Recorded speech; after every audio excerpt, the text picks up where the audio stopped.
when an evil force threatens the world. I will use the stolen mojo to create a huge army of loyal mutants. A brave bandicoot must take matters into his own hands. Crash of the Titans is the second Crash game that my team has worked on. And this is a team that came together specifically because they wanted to work on Crash. We really wanted to reboot this franchise and knew exactly what we wanted to do. We wanted to nail this hook that is jacking. And the jacking is about Crash being able to take over and control all the enemies in the game. So he essentially gets this like arsenal of weapons at his disposal by using all these enemies. So internally, we always have an X factor or a DNA that the team, really becomes the mantra as you're developing the game.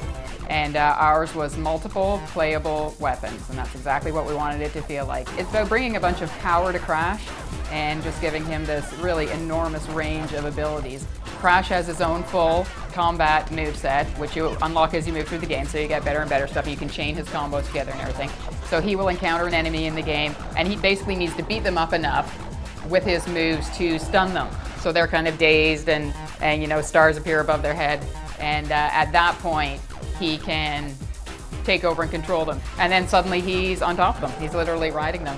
And there's a lot of strategy in that too, right? There's a food chain. You got to get on the bigger guy to get on the next biggest guy, and the next biggest guy. Choose the moves that you need. You might need a ranged attack to get to an enormous creature who's, who you can't get close to and that kind of thing, so.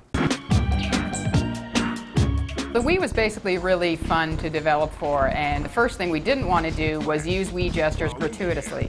So we were very specific about the kind of gestures that we wanted to use, and then because we knew a lot about the Wii, we were able to create second generation gestures. The projectiles are fantastic on the Wii, because of course, as soon as you get a projectile enemy, your Wiimote turns into, you've just got the reticule on the screen. And it turns into, it feels really like a light gun, and the aiming is beautiful, and it's really nice. It's really satisfying to use them in the right places, but not to overuse them. That's what we found.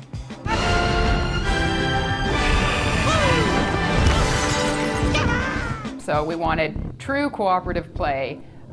So we drop a second Crash, just drop in, drop out anytime, drop a second Crash into the game. And the fighting, of course, then is great. You can fight each other, you can jack, you can just go crazy and have lots of fun. But the platforming provides more challenges, right? How do two of you execute stuff like a series of rope swings, exactly together? How do two of you bounce sequentially on bounce pads and get that timing right? Well, you can do that in the game. Like the hardcores will definitely play through the game together and just get that perfect timing down together.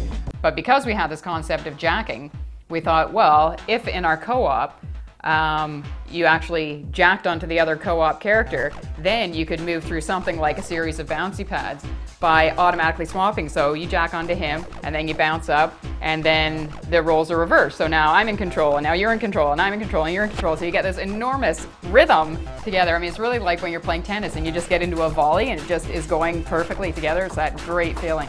So it worked out really well. He's Crash Bandicoot. N-G-I-N. Crash of the Titans is coming out on the PS2, the Wii, the 360, the PSP, the DS, and the GBA, and mobile.